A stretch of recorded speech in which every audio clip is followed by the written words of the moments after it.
Hello, Brad. Hey, what's up, Jared? How you doing, my man? I'm doing excellent. We're going to play a video game called Crazy Taxi right now. I have heard of this video game. I heard it was in mini and arcade back in the day. Yep, it was the thing to do, let me tell you, at the end of the last millennium, I guess. I would argue that it was not the thing to do. I would say Jurassic Park, the shooting game where you played in a little Jeep, was the thing to do. That was awesome, you're right. That's where the pros hung out. Crazy Taxi was also a thing that you could do. It wasn't just the thing, but it was a thing. Yeah, that's true. And Yeah. it just got announced. No? It just got announced for iOS. Like, just, 2 days ago? Sega was like, hey, guys, by the way, we're doing an iOS game. I've always thought that Crazy Taxi would make a great iOS game. I'm surprised it took them this long. Really? But you thought that? Yeah, why wouldn't it? The driving games work well on iOS, I think. So I guess you're right. Good arcade game. Yeah. Of course I'm right. Okay, all right, I'll give that to you. So here's the thing. Crazy Taxi has been re-released several times throughout the years, and the most recent ones on PSN and XBLA were missing a couple of things. And this is why the iOS trailer excited so many dudes, is because it featured that Offspring song that apparently people like. Yeah. Well, I guess I don't remember exactly, but the original soundtrack was just a bunch of Offspring songs and a bunch of Bad Religion songs. Right, and the re-releases, the most recent ones, didn't have those songs. So this kind of a big deal. The Offspring back in the news. This one does. I haven't verified every single track, but it seems like the entire original soundtrack is intact in this version. That's so. I don't know. Maybe that's what took them so long to bring it to iPhone. They couldn't do it without Offspring, I guess. Well, I'm sure they are hard to get a hold of. You know, Offspring's a pretty busy band, I heard.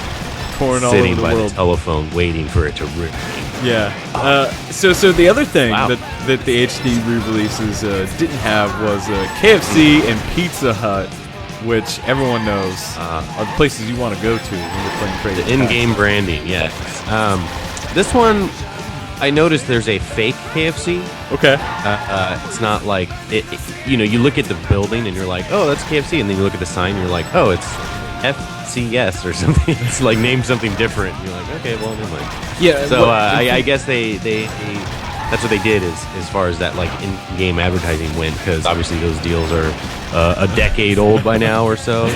Yeah, and from what I read, those re-releases, like, they actually just removed the signage completely, and just from what I understand, don't quote me on this internet, it made it look like that Pizza Hut you just passed right there didn't have any signage. I don't know if you noticed that. Yeah. So I guess that's what they did with that version specifically. Well, that's fine. I don't really care. I remember. Well, there was another game that came out on Wii Virtual Console. It was like maybe Wave Race or something like that. That had like in-game advertising from like Kawasaki and stuff, and they had to like replace it with like generic Nintendo banners or something. Oh, that's a bummer. That's a bummer. But it's weird how those things kind of work out. And make that video game money.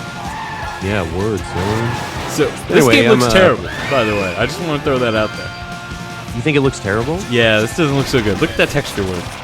Yeah, it's a bit dated. I will admit it's dated, but fake KFC straight ahead. And it looks dated. I don't know. Back in the day, it seemed like these 3D games were so novel because we'd grown up with so many like sprite-based arcade games, Right. And then things started being 3D, and they started having these really insane frame rates, and it just looked unreal to me at the time. And looking back at it now, I'm like, well, we've come a long way. Yeah, I guess we should back up real quick as this ends. This is a video game about taxiing people to destinations in a certain time limit. Yeah, you cruise around this little open world. There's 2 different cities in this version, one from the arcade game and then one from the console release. They look really similar, but they're set up a little bit different. And then, you just stop, pick up a passenger, and then they tell you where they want you to go. And you get there as quick as possible, whether it means running over pedestrians or crashing into cars or whatever you got to do to get there, because your fare, the rate is based on how quickly you can get there. So if you're slow, you're not going to get paid. So obviously you want to drive recklessly and fast and make it happen. Gotta make that money. Yep. And then so this includes the Crazy Box or whatever it was called, which was like a set of these specific challenges that were added for the home release, and this one wants me to drift and start a combo and get up to a 10 multiplier in my combo or whatever, which I have just done. But I thought it was kind of cool to have, it breaks up the normal like arcade mode where you're cruising around picking up fares with these little mini missions. I just always wish there was kind of more of these. They feel a little slapped together. They do. They're a little barren. And I was looking at these earlier today, and it just kind of occurred to me. It's like somebody picked up like the Crazy Taxi tool set and just it's like, okay, here's some pavement, here's some grass. Yeah. Go nuts. It's got to be like some cutting room floor stuff that are just like, well, whatever. yeah, some white box stuff, and be like, hey, this game works, guys. Right. They just recycled it. This is actually, this mission in particular I remember from playing back in the day, but it was always my favorite one. It was like a series of these jumps and these tiny platforms you gotta land on. You gotta get this dude to the end of the road in time. Whoa. In the grossest place ever. Without falling off into the ocean. You want to try and not do that. But anyway, I don't know why. I always found this one fun because if you're really tearing butt and you make your turns good enough, you can like hit all the ramps, and it just, I don't know, it's got a good flow to it. I like this challenge mode. Right. So let's see if I can get past it here. It's the controls. It uses virtual buttons, which actually work just fine. And then there's a tilt option too. But the way that you drift, you kind of like double tap the arrows, and it's not always. I feel like I'm not always triggering it when I want to. Right. Not enough speed for that jump. But it works. I'm getting used to it. I'm getting a little better. I was never very good at this game to begin with.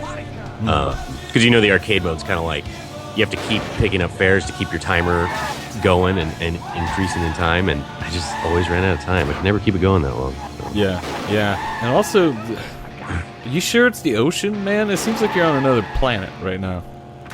It's darn it! Why can I not make these jumps, Brad? I don't know. Maybe it's just like a water refinery or something. It does seem like you're out in the middle of the ocean or something. With these, wow, I can't even make it over the first jump. Okay. Congratulations, Jared. I'm over it. I suck at this challenge. But anyway, so yeah, that's Crazy Taxi. It's the iOS version is essentially the same one you remember if you played it on consoles or downloadable a couple years ago. No extra bells and whistles, but wasn't broke, didn't fix it. It's still a fun game, even all these years later. So that should be hitting the App Store this week with all the this week's releases.